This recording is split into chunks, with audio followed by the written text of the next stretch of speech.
The drama opens like a rom-com. Fast montage, meet cute at a bakery, first dates, the proposal.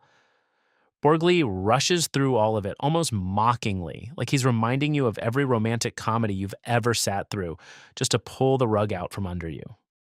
Then we come to Charlie and Emma 1 week from the altar at a dinner party with friends. Someone asks, "What's the worst thing you've ever done?"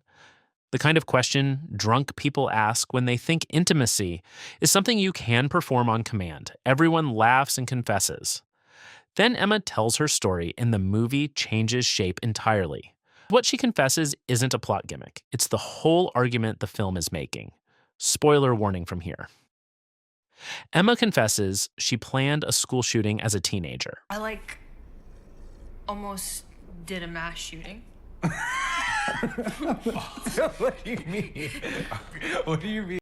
She didn't go through with it, but she thought about it, mapped it out, sat with it. And that thought, spoken aloud at a dinner table 6 days before her wedding, becomes the weight the entire film has to carry from that moment forward.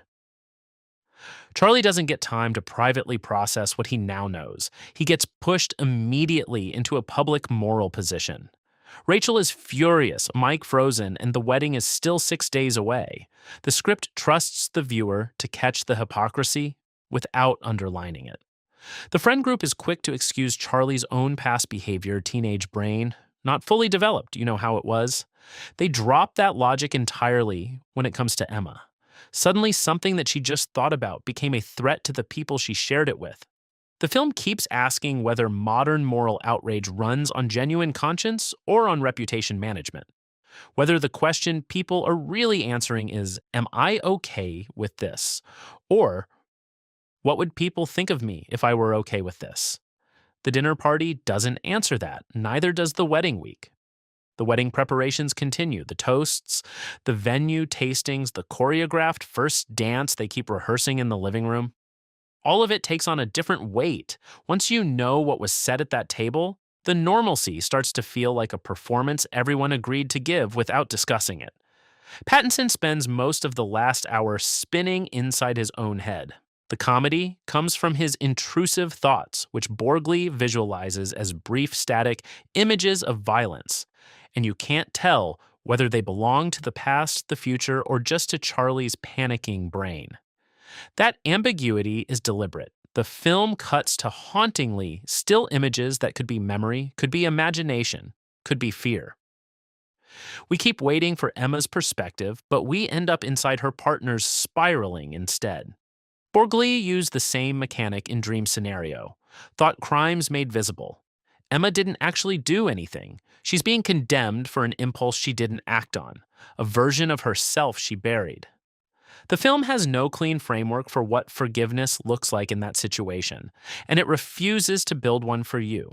Nobody screams. There's no confrontation scored with violins.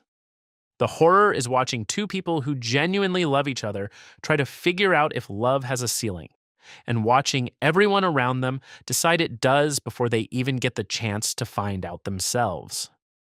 Borgli understands the specific pleasure of putting impossibly attractive, successful people in beautiful rooms and watching everything crack from a single sentence. The Cambridge apartment with the spiral staircase, the floor-to-ceiling bookshelves, or the golf club wedding venue. Everything polished, everything about to break.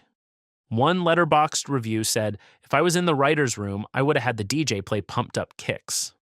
Which is a funny response to the film and also kind of proves exactly what the film is doing. We laugh at things we're not supposed to laugh at. We always have. The film just catches us doing it. That's what this film is about.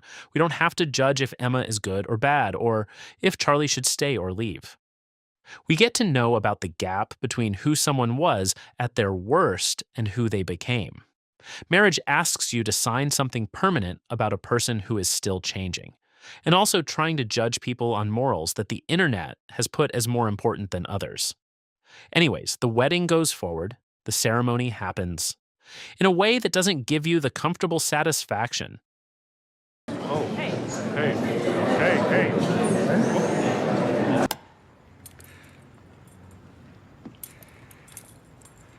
Emma?